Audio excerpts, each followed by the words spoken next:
జయ జయ హే తెలంగాణ జనని జయకేతనం అంటూ ప్రజాకవి అందశ్రీ రాసిన గీతాన్ని తెలంగాణ రాష్ట్ర గీతంగా ప్రభుత్వం ప్రకటించింది.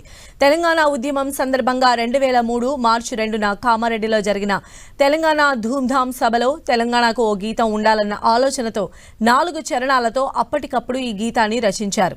2003 నవంబర్ 11న ఆదిలాబాద్లో జరిగిన తెలంగాణ రచయితల వేదికపై తొలిసారిగా జయ జయ హే తెలంగాణ గీతాన్ని అందశ్రీ ఆలపించారు.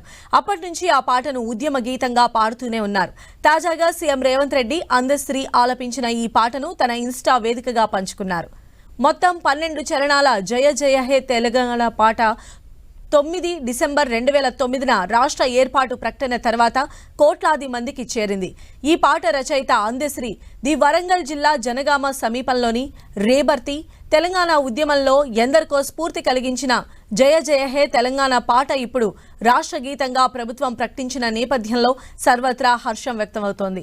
అందశ్రీకి శుభాకాంక్షలు వెల్లువెత్తుతున్నాయి. ఈ గీతంలో తాను స్వయంగా పలు మార్పులు చేసినట్లు గతంలో మాజీ సీఎం కేసీఆర్ ప్రకటించారు. ఇప్పుడు కేసీఆర్ చేసిన మార్పులతో రాష్ట్ర గీతం ఉంటుందా లేక అందశ్రీ రాసిన ఒరిజినల్ గీతమే రాష్ట్ర గీతం అవుతుందా అన్న ఆసక్తి నెలకొంది. జయ జయ తెలంగాణ జననీ జయకేతనం ముకోటి గొంతుకలు ఒకటైన చేతనం. జయ జయ హే తెలంగాణ జనని జయకేతనం ముకోటి గొంతుకలు ఒక్కటైన చేతనం. తరతరాల చరిత గల తల్లి నీరాజనం తరతరాల చరిత గల తల్లి నీరాజనం. పదపదాల నీ పిల్లలు ప్రణమిల్లిన శుభతరుణం. జై తెలంగాణ జై జై తెలంగాణ జై తెలంగాణ జై జై తెలంగాణ జయ జయ తెలంగాణ జనని జయకేతనం ముక్కోటి గొంతుకలు ఒక్కటైన.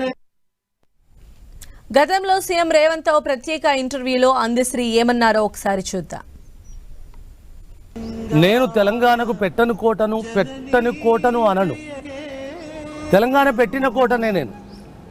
తెలంగాణ భిక్షం పెట్టిన పాటనే నేను. తెలంగాణ పట్టుకున్న ఆ వారసత్వ పరంపర నుంచి పట్టుకున్న కలమే నాది. ఇక్కడ నుంచి పెళ్ళుబికిన వేలాది గలాలున్నాయి, వేలాది కళాలున్నాయి.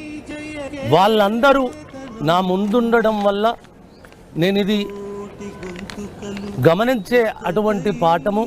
మనకు తెలంగాణ ఉద్యమం అనేది లేకపోతే ఎక్కడో టాపి పని చేసుకునే అందశ్రీ ఇలా మీ దగ్గర కూర్చునే స్థితి రాదు వాడికి.